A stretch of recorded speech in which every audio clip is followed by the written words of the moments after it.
ക്രിസ്തുവിൽ എല്ലാവർക്കും വന്ദനം. വീണ്ടും ഒരു ഇടവേളയ്ക്ക് ശേഷം തിരുവചനവുമായിട്ട്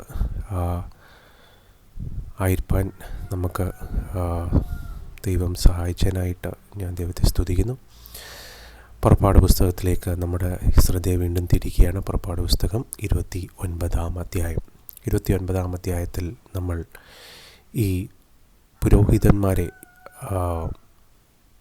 നിയമിക്കുമ്പോൾ അതിൻ്റെ ചടങ്ങുകളാണ് നമ്മൾ കാണുന്നത്. ഒരുപാട് നിർദ്ദേശങ്ങൾ കൊടുത്തിട്ടുണ്ട്. 28-ൽ നമ്മൾ പുരോഹിതൻ്റെ കുപ്പായത്തെക്കുറിച്ച് നമ്മൾ കണ്ടു.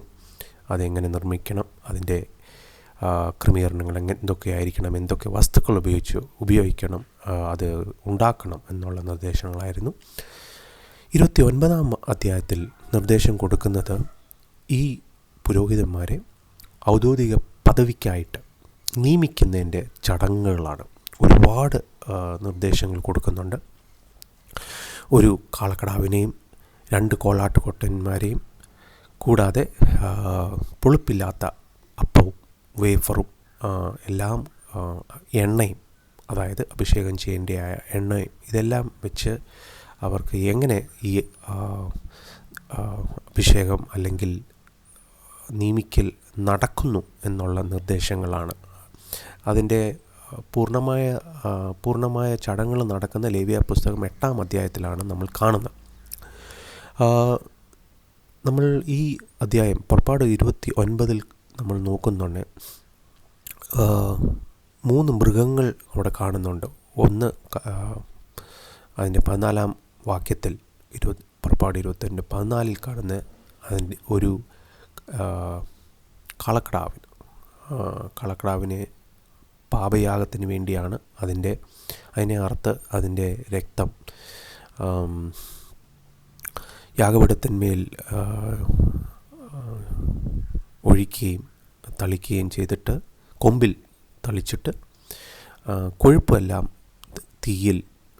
യാഗപീഠത്തിൻ്റെ തീയിൽ ദഹിപ്പിച്ച് കളയും. കൂടാതെ അതിൻ്റെ എല്ലാ ശരീര അവയവങ്ങളും എടുത്തിട്ട് പാളയത്തിൻ്റെ പുറത്ത് കൊണ്ടുപോയി കത്തിക്കണമെന്നാണ് നിർദ്ദേശം കൊടുക്കുന്നത്. അതുകൂടാതെ 2 കോലാട്ടുകൊറ്റന്മാരെയും, അത് 1 ദഹനയാഗത്തിനും 2 ഈ പുരോഹിതന്മാരെയും ഓർഡിനേഷൻ ചെയ്യാനും വേണ്ടിയാണ് ഉപയോഗിക്കുന്നത്. ഇതിനകത്ത് നമുക്ക് ചിന്തിക്കാനായിട്ട് ചില കാര്യങ്ങളാണ് ഞാൻ ഉദ്ദേശിക്കുന്നത്. ഈ നിർദ്ദേശങ്ങളെല്ലാം കൊടുക്കുമ്പോൾ വളരെ ഗൗരവത്തോടെ ഇസ്രായേൽ മക്കൾ ഇതിനെ എടുക്കണമെന്നാണ് ദൈവത്തിൻ്റെ ആഗ്രഹം.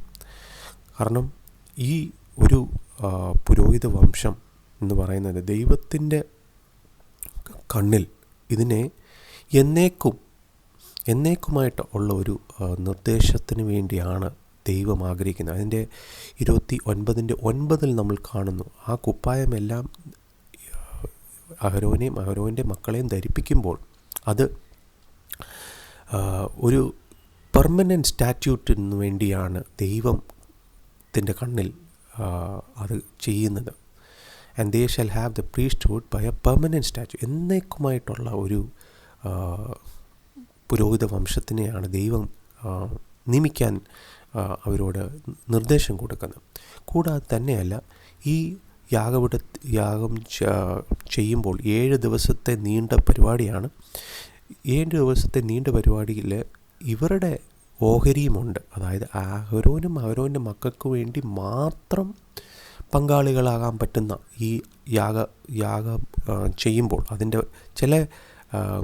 ചില കാര്യങ്ങൾ അഹരോനും അഹരോൻ്റെ മക്കൾക്കും ഭക്ഷിക്കാനായിട്ട് ദൈവം നിർദ്ദേശം കൊടുക്കുന്നുണ്ട്, അവർക്ക് വേണ്ടി മാത്രം.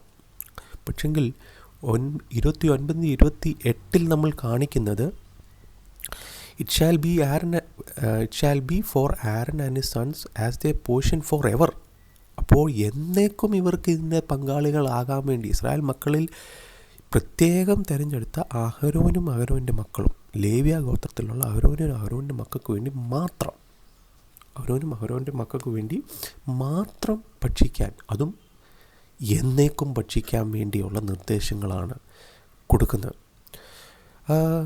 കൂടാതെ 29-42 നമ്മൾ വായിക്കുന്നത്, ഈ നിർദ്ദേശങ്ങളെല്ലാം കൊടുക്കുമ്പോൾ ദൈവത്തിനൊരു ആഗ്രഹമുള്ളൂ, ഇവരോട് വന്ന് സംസാരിക്കുകയും ഇവരോട് വന്ന് സംസാരിക്കുക. എവിടെ വെച്ചാണ് ഇവരോട് സംസാരിക്കുന്നത്? ഈ കൂടാരത്തിൻ്റെ വാതിൽക്കൽ, സമാഗമന കൂടാരം ഇരിക്കുന്ന ആ കൂടാരത്തിൻ്റെ വാതിൽക്കലാണ് ഇവരോട് സംസാരിക്കാനായിട്ട് ദൈവത്തിൻ്റെ ആഗ്രഹം. ഇതൊക്കെ നടക്കുമ്പോൾ പുറപ്പാട് 29:45 നമ്മൾ കാണുന്നത് ഒരു കാര്യമുണ്ട്. ഇവരോട് സംസാരിക്കുക മാത്രം തന്നെയല്ല, 42, 45, 46 ആവർത്തിച്ചിലെഴുതിയിരിക്കുന്നത്, ഞാൻ നിങ്ങളുടെ നടുവിൽ നടക്കുകയും നിങ്ങളുടെ ദൈവവും ആയിരിക്കുമെന്ന്. ഈ പുറപ്പാട് പുസ്തകം 29 ഈ 2 വാക്യങ്ങൾ, അതായത് 45, 46 നമ്മൾ വായിക്കുമ്പോൾ ഒരു കാര്യം നമ്മൾ കാണണ്ടേ, ദൈവത്തിൻ്റെ ആഗ്രഹം എന്തുവാ? അകന്ന് നിൽക്കാൻ വേണ്ടി മാത്രമല്ല, പക്ഷെങ്കിൽ ഇവരുടെ നടുവിൽ വസിക്കുകയും അവരുടെ ദൈവവും ആകുവാനും ആണ് ദൈവത്തിൻ്റെ ആഗ്രഹം. പുറപ്പാട് 29 നമ്മൾ വായിക്കുമ്പോൾ അതിൻ്റെ കൂട്ടത്തിൽ ഹെബ്രായ ലേഖനം 7-ാം അധ്യായം കൂടെ വേണം നമ്മൾ ചേർത്ത് പഠിക്കാൻ വേണ്ടി. കാരണം ഇവിടെ നമ്മൾ ഹെബ്രായ ലേഖനം 7-ാം അധ്യായത്തിൽ നമ്മൾ കാണുമ്പോൾ ഈ അഹരോൻ്റെ പുരോഹിത വംശമെന്ന് പറഞ്ഞ് എന്നേക്കും നിലനിൽക്കാനായിട്ട് സാധിക്കുന്നില്ല. അതിന് ചില കുഴപ്പങ്ങളുണ്ട്. കാരണം അഹരോൻ്റെ മക്കളും മനുഷ്യരാണ്, പാപികളാണ്. അപ്പോൾ മരണം ഇവരെ തുടരാനായിട്ട് അനുവദിക്കുന്നില്ല. മരണം ഒരു മനുഷ്യനെയും ഈ ലോകത്തിൽ തുടരാൻ അനുവദിക്കുന്നില്ല, ഏദൻ തോട്ടം മുതൽ. അപ്പോൾ അങ്ങനെ വരുമ്പോൾ ഈ പുരോഹിത വംശം അത്ര മാഹാത്മ്യം ഉള്ളതായിട്ട് നമുക്ക് കാണുന്നില്ല. കാരണം ഹെബ്രായ ലേഖനം 7-ാം അധ്യായത്തിൽ നമ്മൾ കാണുമ്പോൾ ഈ പുരോഹിത വംശത്തിനേക്കാളിലും മെച്ചപ്പെട്ടതും അതിന് മുമ്പേ ഉണ്ടായിരുന്ന വേറൊരു പുരോഹിത വംശമുണ്ട്. അതായത് മെൽക്കിസദേക്കിൻ്റെ പുരോഹിത വംശം. ആ മെൽക്കിസദേക്കിൻ്റെ പുരോഹിത വംശത്തെക്കുറിച്ച് വിശുദ്ധ ബൈബിൾ വളരെ ഗൗരവവും വളരെ ഉയരത്തിലും ഉള്ള ഒരു ഹൈറാർക്കിയിൽ അല്ലെങ്കിൽ അധികാരത്തിൽ മെൽക്കിസദേക്കിൻ്റെ പുരോഹിത വംശത്തിനാണ് കൂടുതൽ പ്രാധാന്യം. ആ പുരോഹിത വംശത്തിൻ്റെ കീഴിലാണ് നമ്മുടെ കർത്താവായ യേശു ക്രിസ്തു, അല്ലെങ്കിൽ നമ്മുടെ പുരോഹിതൻ, അതായത് നമ്മുടെ മഹാപുരോഹിതൻ ദൗത്യം ഏറ്റെടുക്കുന്നത്, അല്ലെങ്കിൽ ആ ഒരു റെസ്പോൺസിബിലിറ്റി ഏറ്റെടുക്കുന്നത്. മരണം ഈ അഹരോൻ്റെ മക്കളെയും തുടരാൻ അനുവദിക്കാത്തത് പോലെ തന്നെയാണ് അവരുടെ പാപത്തിൻ്റെ അവസ്ഥ. പാപത്തിൻ്റെ ഒരു അവസ്ഥ മനുഷ്യനുള്ളതുകൊണ്ട് ഈ അഹരോൻ്റെ മക്കൾക്കും എന്നേക്കും തുടരാനൊക്കത്തില്ല. അപ്പോൾ ഈ ഇത്രയും എല്ലാ നിർദ്ദേശങ്ങൾ കൊടുക്കുമ്പോൾ ഇതിന് ഒരു പോരായ്മ ദൈവം കാണുന്നുണ്ട്. പോരായ്മ ദൈവം കാണുമ്പോൾ നമ്മൾ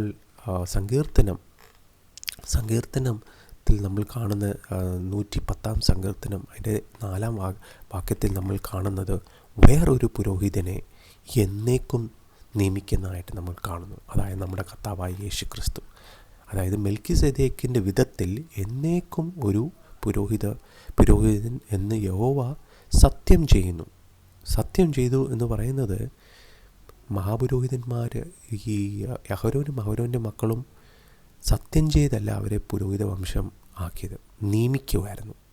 ബൈ ലോ അല്ലാതെ നിയമപ്രകാരം, ന്യായപ്രമാണത്തിൻ്റെ നിയമപ്രകാരം പുരോഹിത വംശമാകുമായിരുന്നു.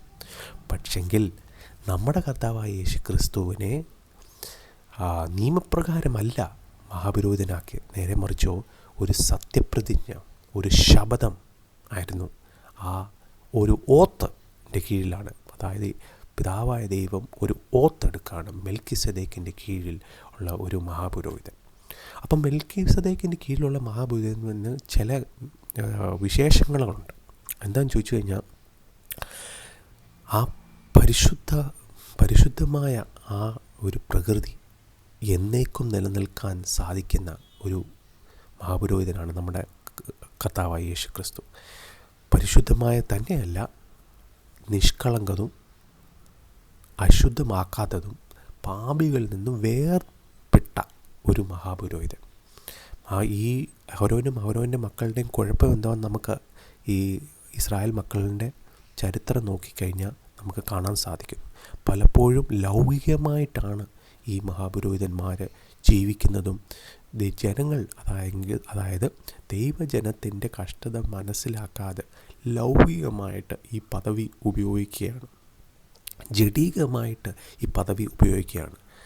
അപ്പോഴത്തേന് യേശുക്രിസ്തു ഈ ലോകത്തിൽ വന്നപ്പോൾ, നമ്മുടെ യാഗം നമുക്ക് വേണ്ടി ഒരു യാഗമാകാൻ വന്നപ്പോൾ, അന്ന് മഹാപുരോഹിതനായിരുന്ന കയഫാസും അന്നാസും എല്ലാം വളരെ ദുഷ്ടതയായുള്ള ഒരു മനുഷ്യരായിട്ട് നമുക്ക് കാണാൻ സാധിക്കുന്നു. അതായത് ദൈവജനത്തിന് യാതൊരു രീതിയിലുള്ള ന്യായപാലനവും ചെയ്യുന്നില്ല. തന്നെയല്ല,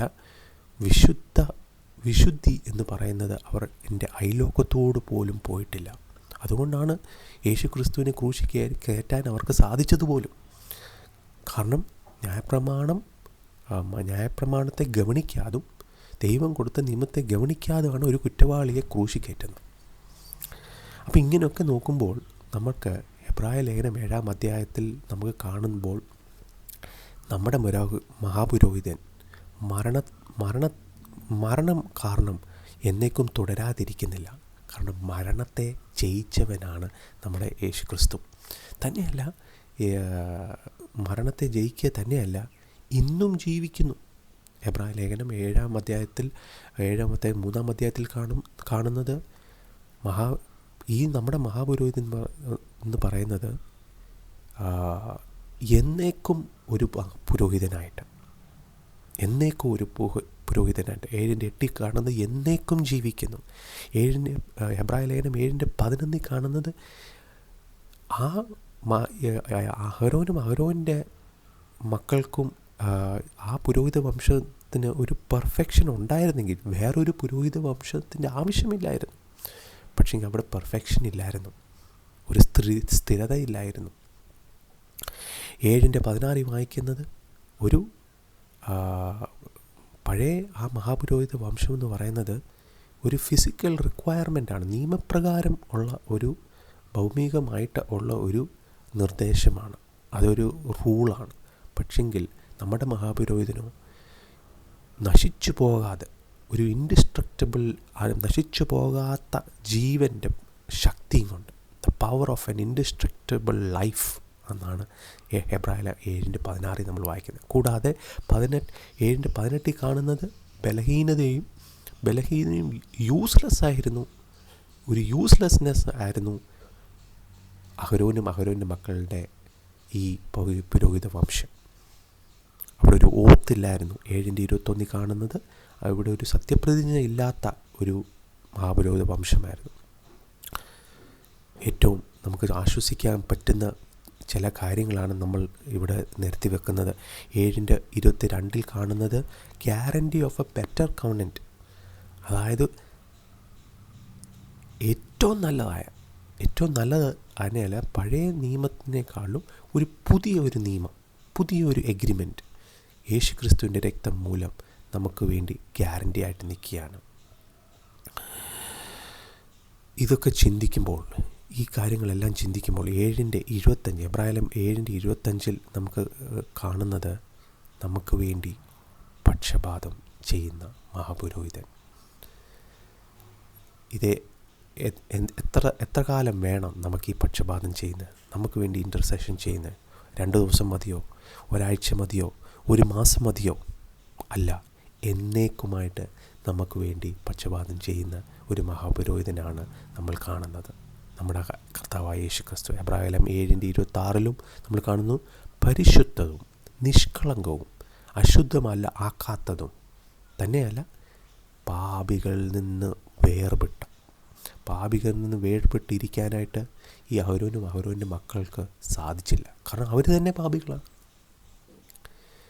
ഇതെല്ലാം നമ്മൾ ചിന്തിക്കുമ്പോൾ ഒരു കാര്യം ഉറപ്പായിട്ട് പുതിയ നിയമ വിശ്വാസികൾക്ക് സാധിക്കും. തികച്ചും ഹൃദയം കൊണ്ട് ദൈവത്തെ ആരാധിക്കാൻ നമുക്ക് സാധിക്കും. കാരണം എന്നേക്കുമായിട്ടുള്ള ഒരു പുരോഹിത വംശം നമുക്ക് പിതാവിൻ്റെ വലത്ത് ഭാഗത്ത് സ്ഥാനമെടുത്തിരിക്കുകയാണ് നമുക്ക് വേണ്ടി എന്നേക്കും പക്ഷപാതം, നമുക്ക് വേണ്ടി ഒരു വക്കീലായിട്ട്. യോഹന്നാൻ്റെ ലേഖനം 2-ാം അധ്യായത്തിൽ നമുക്ക് വേണ്ടി ഒരു വക്കീലായിട്ട് എന്നേക്കും പക്ഷപാതം ചെയ്യാൻ വേണ്ടി. ഈ വാക്കുകൾ നമുക്ക് ചിന്തിക്കാൻ ദൈവം സഹായിക്കട്ടെ. കൂടുതൽ ഇതിനെക്കുറിച്ച് ധ്യാനിക്കാനും പഠിക്കാനും സാധിക്കട്ടെ എന്ന് പ്രാർത്ഥിച്ചുകൊണ്ട് എൻ്റെ വാക്കുകൾ ഞാൻ അവസാനിപ്പിക്കുകയാണ്.